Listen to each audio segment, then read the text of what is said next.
फिर उसको हम ड्राई करके काफ़ी लॉन्ग टाइम तक उसको स्टोर करके रख सकते हैं कि जब उसका यूज़ हमें करना हो तो हम उसे यूज़ करते हैं।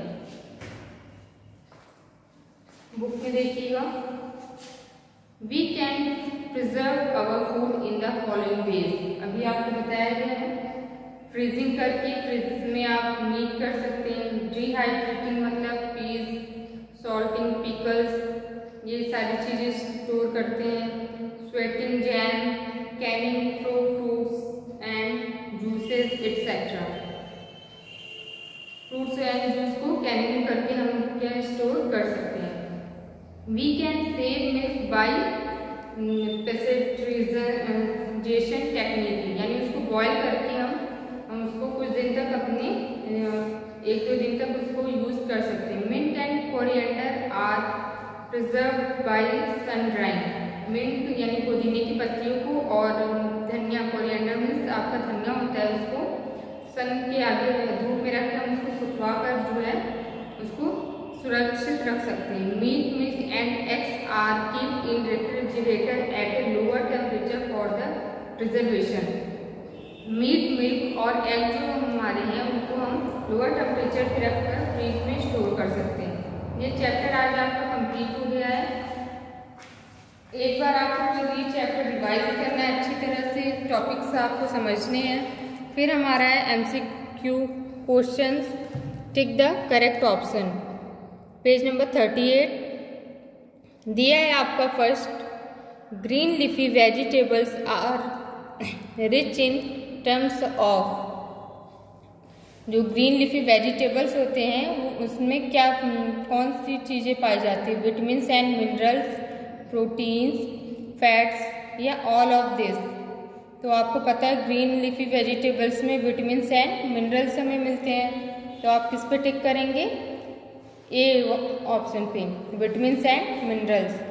फिर हमारा सेकंड है, a balanced diet contains the right amount of. जो एक बैलेंस डाइट होता है उसमें क्या राइट अमाउंट में लिया जाता है? Vitamins, fibre and water. या सेकंड है आपका कार्बोहाइड्रेट्स एंड प्रोटीन्स। फिर आपका थर्ड है बोथ ए एंड बी, मतलब ऑप्शन ए और बी दोनों। फिर फोर्थ है आपका नॉन ऑफ दिस, या इसमें से कोई नहीं।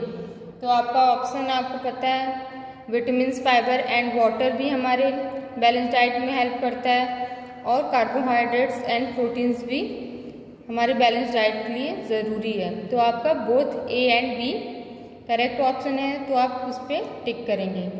What are the different methods of cooking?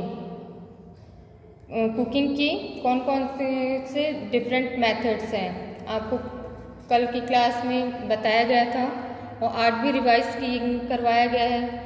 आपकी फ्राइंग है, रोस्टिंग है, या बोथ ए एंड बी, यानी ए और बी, फ्राइंग और रोस्टिंग दोनों है, या नन ऑफ दिस, या कोई नहीं।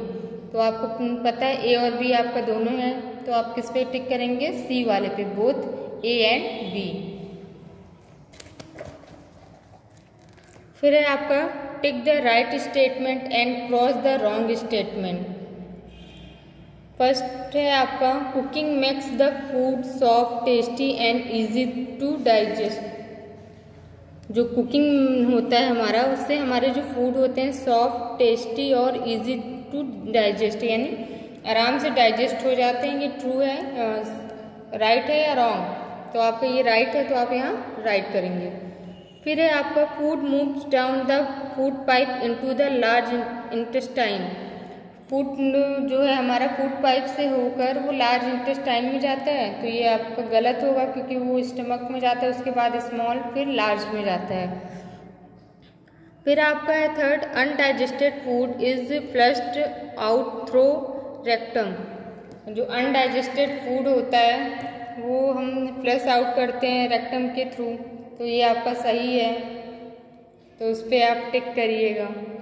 फिर है preservatives helps germs to grow well. Germs को ग्रो करने में ये हेल्प करते हैं, तो आपका गलत है, तो आप उस पर क्रॉस करेंगे। फिर है आपका, cheese and milk have lots of proteins. Cheese और मिल्क जो हमारी होती हैं उसमें बहुत ज़्यादा मात्रा में प्रोटीन्स पाई जाती हैं।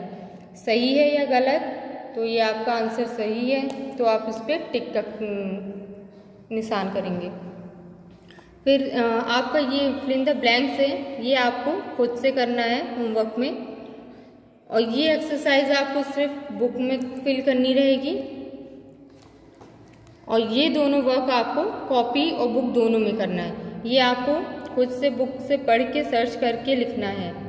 Thank you.